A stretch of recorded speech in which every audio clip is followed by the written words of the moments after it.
Women have it easy. Just say you're going through menopause, and you can take a break from work and chores. I couldn't hide my intense anger at my husband Elliot's words right in front of me. The changes that started appearing in my body after I turned 50. It was 2 years ago when I was diagnosed with menopause. For these 2 years, I've been suffering from various symptoms, like dizziness, palpitations, and hot flashes. Even though I'm receiving treatment at the hospital, it's only easing the symptoms, not curing them. Despite living in the same house and seeing my condition, Elliot has never tried to understand my illness. Dizziness? Easily tired. Back pain? Everyone gets that when they get older. And you, calling it menopause or whatever, taking off work, and just sleeping all day at home. Wow, I'm jealous. Elliot hurled these words at me, unable to even stand up due to my dizziness. He maliciously perceived my decision to take a leave of absence, advised by the doctor, as taking advantage of a trivial illness. Elliot has repeatedly hurled insults and sarcasm at my illness that shows no signs of healing. But this day was different. Elliot looked down at me with a look of utter disgust and laughed nastily.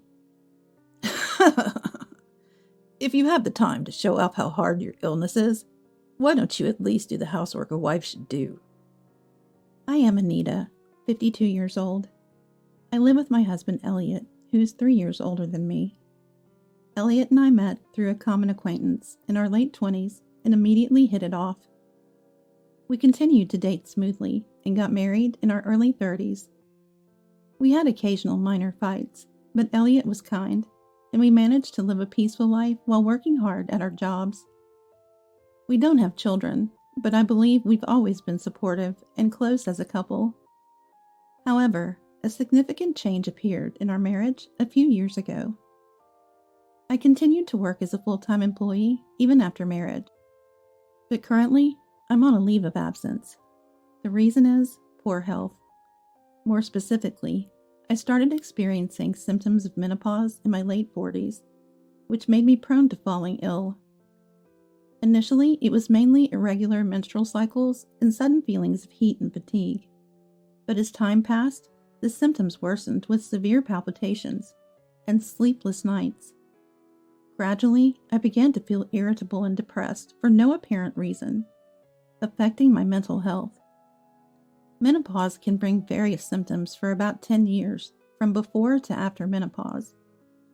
I had heard about it, but experiencing it myself was more challenging than I had imagined. My symptoms were particularly severe, and despite the advice of my family, the condition didn't improve even after visiting the hospital. The doctor said that there is no specific cure for menopause, and symptomatic treatment is a primary approach. So I've been using prescribed medication and herbal remedies tailored to my severe symptoms. But there's no cure. It became difficult to continue working, so I decided to take a leave of absence when I turned 50, 2 years ago. My company's leave policy is up to 3 years, and soon I will have to decide whether to return to work or retire. I don't want to quit my job, but there's no sign of my symptoms subsiding, and I feel frustrated about possibly having to consider retirement. However, if I end up quitting, I have no idea what Elliot would say. Initially, when I started suffering from menopause, Elliot was concerned and attentive. He wasn't the type to take the lead in household chores, but he used to care when I was unwell. I thought he was a kind person, but as soon as he realized my health issue might drag on, he started looking at me with irritation. When I discussed taking a temporary leave from work with Elliot, he didn't like the idea. I don't understand much about your health, but is it so bad that you need to take a leave? You're not just slacking off and relaxing at home, right? I was shocked when he said that. Men also go through menopause, but Elliot, despite having a chronic illness, rarely fell ill. He's always been careful to maintain his health to prevent his condition from worsening, so he probably sees me, who continues to be unwell, as lazy. That's evident from how he responds no matter how much I explain my symptoms. So, what's the plan to improve? If that method doesn't work, Shouldn't you look for another? Why do you keep saying it's not getting better? If it's not healing, find a way to heal." He seemed far from understanding, but continuing to work in my current condition is tough. When I pleaded for a leave of absence until my health stabilized, Elliot, as expected, got furious. However, after I told him that not only my boss, but also my colleagues and juniors had asked me to take a break, he reluctantly agreed, though still displeased. I had decided to do more housework while not working, but there were times when I suddenly felt ill and couldn't get up. Standing brought on dizziness, and even sitting down didn't stop the sweating, perhaps due to hot flashes. Still, when I tried to vacuum, despite the difficulty, merciless back pain would strike. No matter how much I endured and took medicine, trying to do housework whenever I could move a bit, Elliot still didn't understand. "Aren't you better yet? What's the point of going to the hospital?" It was predictable, but gradually he began to treat me coldly. "Stop being so dependent. If you're at home all day because of your leave, why don't you finish all the housework during the day? It's not like you're unwell from morning till night. Coming home to no greeting, dinner just cut up and heated up. What are you doing at home all day?" And it wasn't just once or twice that I got such complaints from Elliot when he returned from work. I was shocked by his attitude. Sighing tiredly. On weekends, when he was at home, "Stop lying down all the time. Do the laundry at least." And I was feeling unwell and lying down. I even got yelled at. The sarcasm and complaints from Elliot increased day by day, and words of care and concern disappeared. While his terrible attitude hurt me, I also increasingly worried whether my symptoms would ever heal, if a time would come when I really got better. However, fortunately, my mother-in-law Cassie and sister-in-law Natalie, who lived in the same town, understood my condition and sometimes gave me advice, which was very helpful. Cassie is over 80, but still robust and lively, speaking clearly and energetically. Her husband has passed away, and she lives with Natalie and her husband. Cassie and Natalie were the ones who advised me to go to the hospital and were the first to suggest taking a leave if it got too bad. I'm truly grateful to them, as both my parents have passed away, and they're the ones who care about my menopausal symptoms. One day, "We're going to have a dinner party at our house next weekend for Mom's birthday," Elliot said. In Elliot's family, it's tradition once childhood to have a big dinner party for family birthdays. Since marrying Elliot, I've participated every year. Depending on the year, we either went out for dinner or had a party at the in-laws' house. But this year, Cassie's birthday celebration was to be held at our place. Of course, that meant I was in charge of the meal. On the day, Cassie and Natalie were supposed to come in the evening, and Natalie's husband couldn't make it due to work. "Make sure you're in good shape on the day," Elliot said, glaring at me sharply. "I won't tolerate it if it's like last year." I understand. I could only nod in front of Elliot's aggressive attitude. Last year, on Cassie's birthday, I felt ill and missed the party at the in-laws' house. Elliot seemed to think he was made a fool of and berated me harshly when he returned home. I remember crying from the pain of that time. So this time, I want to be in good condition on the day of the dinner, as Elliot said. However, if it were a condition that could be controlled just by wanting it, I wouldn't have been suffering for years. Hoping for a day when I felt a little better, I started preparing little by little. Cassie would be turning 85 at her next birthday. Wanting to show my gratitude for all she has done, I vowed to pour my soul into preparing dinner for everyone. With the in-laws coming over, there was a lot to do besides preparing the meal. Elliot has a bit of a show-off side, so he wouldn't be satisfied unless the entire house was clean from corner to corner. I cleaned the house meticulously over several days, consulting my physical condition. Elliot didn't help with the housework at all, just relaxing in the living room but I was used to it. It seems that younger people nowadays do housework, but in Elliot's generation, housework is a wife's job. Especially since Elliot, who thinks I'm just lazing around at home all day, wouldn't help. Then, after finishing the shopping for the dinner party the day before, I went to bed early. I closed my eyes, praying it was just a mild symptom. However, on the day of the dinner party, I had the worst timing, as I suffered from a terrible headache and dizziness right from the morning. When I tried to get out of bed, my vision blurred, and I had to close my eyes involuntarily. Then, I heard a violent ringing in my ears, and felt as if my head was being beaten with severe pain. It was especially bad, even for my recent condition. Still, I managed to get out of bed clumsily, only to be greeted by Elliot's loud sigh from above. When he realized I couldn't possibly prepare breakfast, he grabbed his wallet and phone and headed for the door. And then, I'm going to grab some food. And since I feel sick around you, I'll go to Mom's place early. Make sure you have dinner ready when we get back, he said coldly and left the house. Sure, today was the day Elliot planned to pick up Cassie and Natalie, but dropping by this afternoon must be an inconvenience for them too. His harsh words hurt me, but I couldn't stay down forever. I just drank some jelly drink, took my medicine, and laid down in the living room until my condition settled. But my health hardly improved by the afternoon. The medication eased the headache, but standing up caused dizziness and made me stagger. I needed to start preparing dinner, but my body wouldn't cooperate. I stood in the kitchen for short periods, taking breaks, but time was relentlessly approaching. Feeling at my limit, I tried calling Elliot, but there was no answer. So I sent him a text, but he didn't reply. Eventually, it was 5 p.m., and I was still halfway done when Elliot returned home with Cassie and the others. Elliot, entering the living room, looked at me sitting in the kitchen with a puzzled expression. No welcome for Mom and the others? Is dinner ready? Nothing is set up, he said, and I was at a loss for words.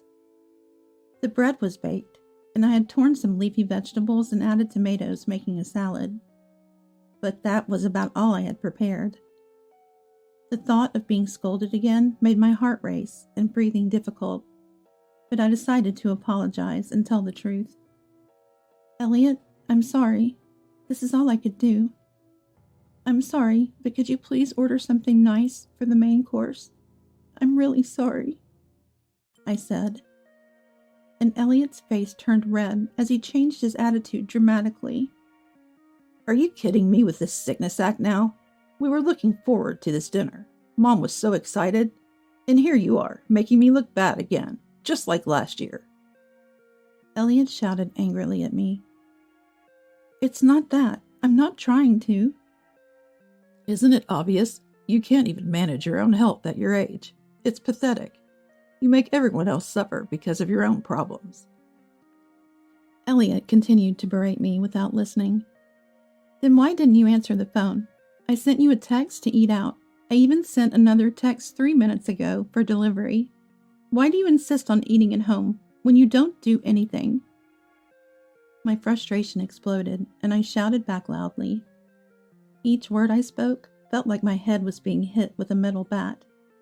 My vision was so blurred, I could hardly see Elliot's face. I couldn't hear anything over my own voice and heartbeat, and I was sweating profusely from the heat. The symptoms I had been managing with medication all came back stronger, and I regretted not keeping quiet, but I couldn't help but tell Elliot. When my vision finally cleared a bit and I caught Elliot's gaze, he was staring at me in stunned silence with his mouth open. Then, as our eyes met, his face turned bright red, and he pointed at me angrily. What's with that attitude? Pretending to be sick and not doing housework? And getting angry when pointed out? You're the worst. I'm sick of supporting a wife who's a failure at housekeeping. If you can't handle housework, we're getting a divorce. He yelled loud enough to be heard outside. All my desperate pleading had no effect on Elliot. After all these years, he brought up divorce without hesitation, and I felt so miserable I was on the verge of tears. Divorce seemed inevitable. I was about to reply in agreement when I heard light footsteps, but Elliot, in his rage, probably didn't notice. Menopause. What's that about? Getting tired easily? Having shoulder pains? Aren't these things normal for our age? Dizziness and headaches can't be that bad, even with medication. You just want to lie in bed all day, don't you? Elliot spat these words at me before someone tapped him on the shoulder from behind. It was Natalie, my sister-in-law. With an anger I'd never seen before, Natalie raised her right hand the moment Elliot turned around and struck his cheek with a forceful slap. Elliot, hit by a right straight punch that was hard to believe came from a 60-year-old woman, fell to the floor, looking up at Natalie with a face that couldn't comprehend what had just happened. Sis, what the heck are you doing? Elliot, rubbing his cheek in confusion, was met with Natalie's sharp gaze. Then she said, "And what about you? What's with the attitude? Have you been treating Anita like this for years? Deciding the severity of someone's illness without being a doctor? Verbally abusing your wife? You should be ashamed." Natalie shouted, furious. Elliot, who tries to show a good face in front of the family, doesn't treat me harshly. Even when he was despising me with disdainful eyes as I suffered from dizziness, he became considerate of my health the moment Natalie visited, even making coffee himself. I had consulted Cassie and Natalie about my illness, but never about Elliot's behavior. They are caring people, but if I spoke ill of Elliot, their blood relative, they might harbor ill will towards me. They haven't seen how Elliot treats me harshly, so they might not believe me. Even if they did believe and sympathize, I couldn't speak out thinking of how Elliot might attack me afterwards. But seeing Natalie's actions now, I might have been wrong. What's going on? Today is Mom's birthday party, and I wanted to make it enjoyable. But it's this guy who ruined the dinner party by not preparing anything. Elliot, standing up, pointed at me and continued to blame. Then Cassie, who came to the living room with Natalie, glared at Elliot. "Are you saying Anita ruined the dinner party? That's just your opinion, right? From what I heard, Anita was trying her best to prepare despite her pain. She contacted you because it didn't seem like she could make it in time, asking to change the venue or order delivery. I don't appreciate being celebrated by someone who's unwell. I'm not even slightly happy being celebrated by a son who just complains after dumping everything on his sick wife." Cassie said this to Elliot firmly. Then Natalie. "Did you come to our house leaving Anita alone while she was feeling ill?" asked. "Well, there's nothing I could do." "There are many things you could do, like helping with chores or being considerate about her health. I remember telling you this when Anita started feeling unwell. You just found it bothersome, didn't you?" Stung by Natalie's words, Elliot was at a loss for words. After I started feeling unwell, Natalie had told Elliot to be more considerate of me, but as his usual behavior showed, he didn't heed her words. "Why are Sis and Mom siding with her? Menopause isn't even a real illness. Getting tired easily, palpitations that happens to everyone as they age. Women just want to be lazy, so they can name it a disorder and pretend to be sick." Elliot continued, trying to justify himself. Natalie sighed and began to explain. "Elliot, you might not know, but I too suffered from severe menopause symptoms. It's only recently settled down, but it was so bad I quit my job 10 years ago." "Are you really saying a disease that made me quit my job isn't a real illness?" Hearing Natalie's words, Elliot stood frozen in shock. "When I first started showing symptoms of menopause, I talked to Natalie and learned that she had suffered from menopausal disorders around the same age as me, and eventually had to resign from her job after a temporary leave. She didn't want to quit, but as there was no sign of recovery, She decided to put her health first after consulting with her family. I knew Natalie had quit her job around 50, but I didn't know the reason until she told me herself. Come to think of it, I hadn't met Natalie around that time. We basically communicated via text, as she couldn't meet due to her poor health. It was really tough back then. I thought it would never get better, but Stanley told me to quit my job and take a rest. Stanley is Natalie's husband. He's 5 years younger than Natalie, and his job has irregular hours and night shifts, so he couldn't make it to the dinner. Though we don't meet often, I remember him as a kind man who always cares about my health. Natalie, with such a gentle husband, pleaded desperately with Elliot. Anita is not your servant. Shouldn't you, as a husband, have more compassion? Sorry, sis. I knew you were unwell before, but I didn't know it was for that reason. Elliot replied, sounding like an excuse, but Natalie's expression remained stern. Right now, it's not about me. Shouldn't you be apologizing to Anita, not me? Natalie said firmly, and Elliot reluctantly turned to face me. Elliot loves Natalie, so he usually can't go against what she says. Eventually, he gave up and apologized to me. I'm sorry. Sis scolded me, and it opened my eyes. From now on, I'll help you, Anita, and we'll get along. He said sincerely, looking into my eyes, and I thought he finally understood. I was about to forgive Elliot when... Hold on a minute. A voice interjected. It was Cassie. Looking tired from standing, she came to the sofa supported by Natalie and sat next to me. She looked me in the eye and said, Anita, you can't believe Elliot's words. You should divorce him quickly. What? What do you mean? I asked in surprise, and Cassie shared a past experience. Actually, I suffered from similar symptoms around your age. There wasn't a name like menopausal disorder back then, but from what you've told me, I think I probably had it too. I've told you this before, haven't I? I nodded slightly to Cassie's words. When Cassie was around my age, the term menopausal disorder was not widely recognized. There were no medications, and it was hard to get understanding from others.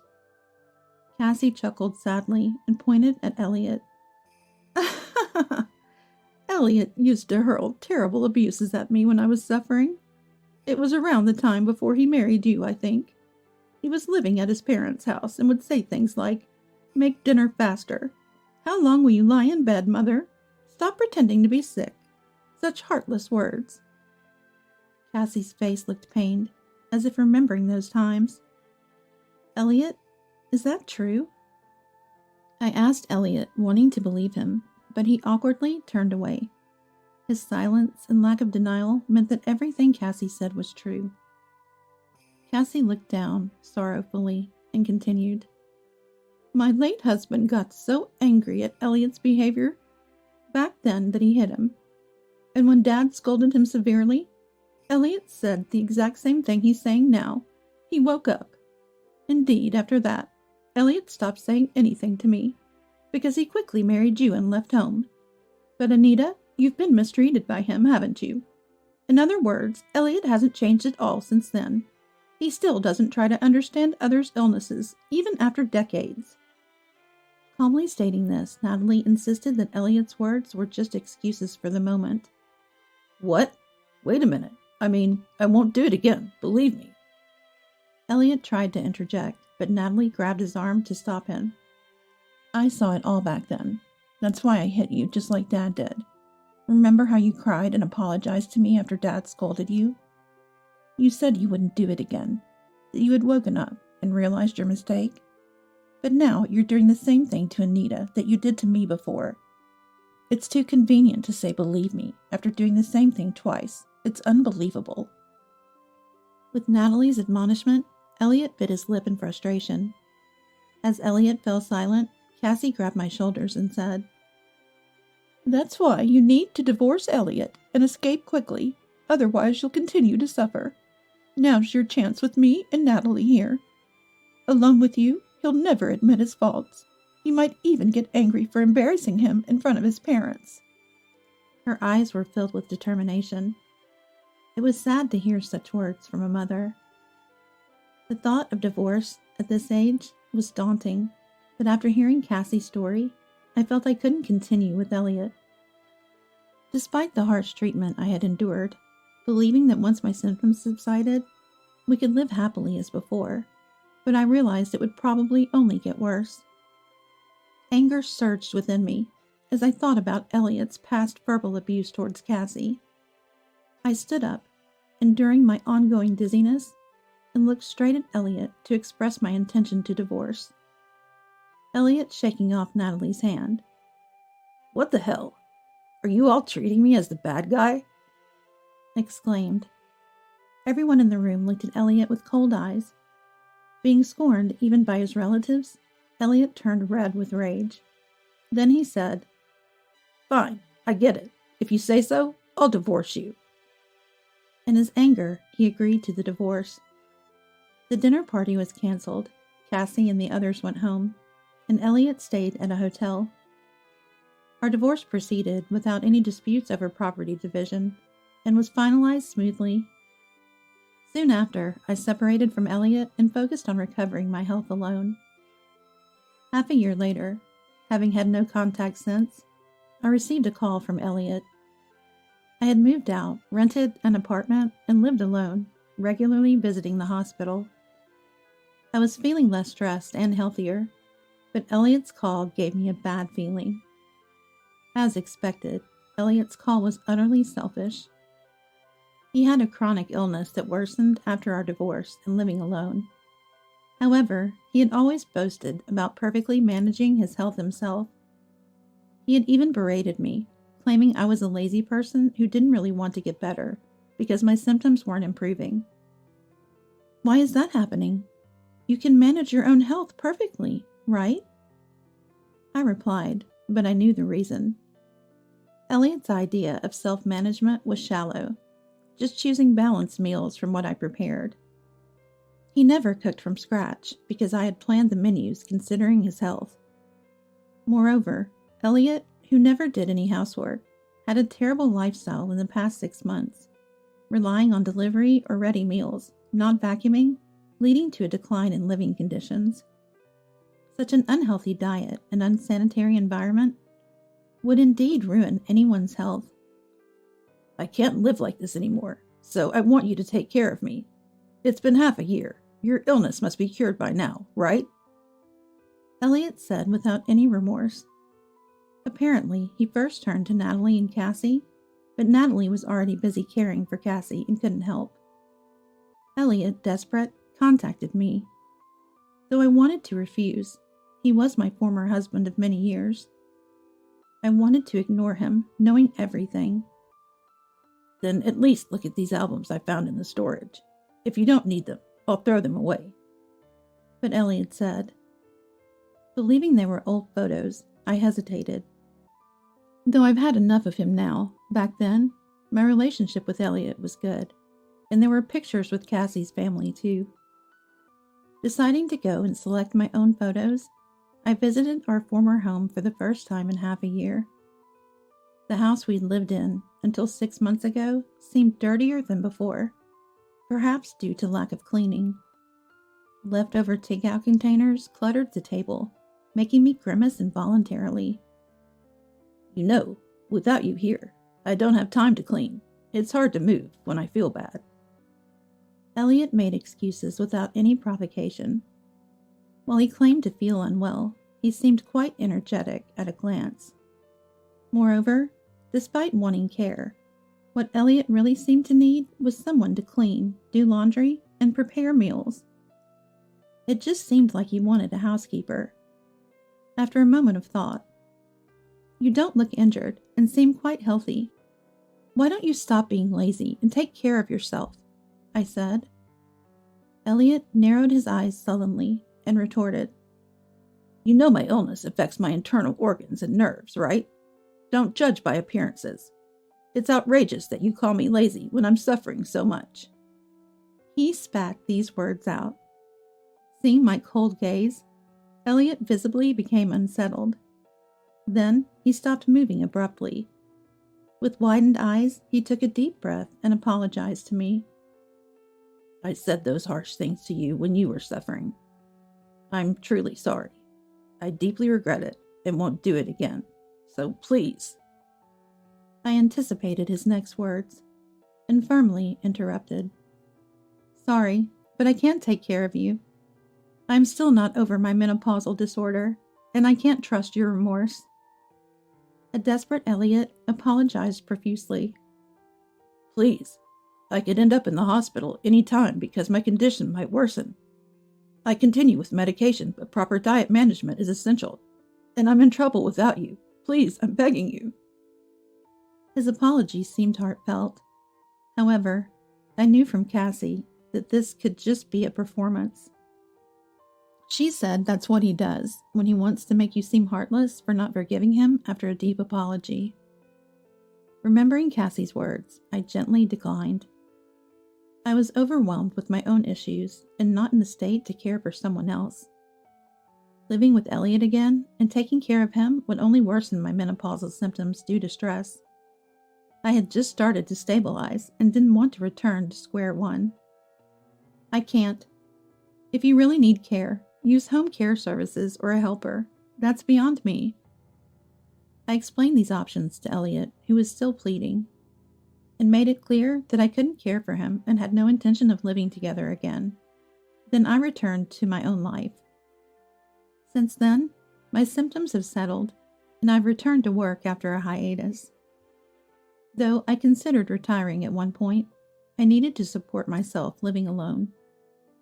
I always found fulfillment in my job, and despite a 2-year and a few months gap, returning to work felt good. I have no intention of reconciling with Elliot or considering remarriage at this time. However, I still keep in touch with Elliot's family and occasionally meet them for meals. The regular family dinners, a long-standing tradition of Elliot's family, were discontinued after this incident. I also heard that Elliot, for some reason, quit his job. He claimed it was to focus on treatment, but his hospital visits haven't increased, nor has his diet improved. He seemed to be living on his early retirement funds for now. Yet he appears to be living in fear of an uncertain future due to his illness. I'm determined to take care of my health and live a fulfilling life for the remainder of my days.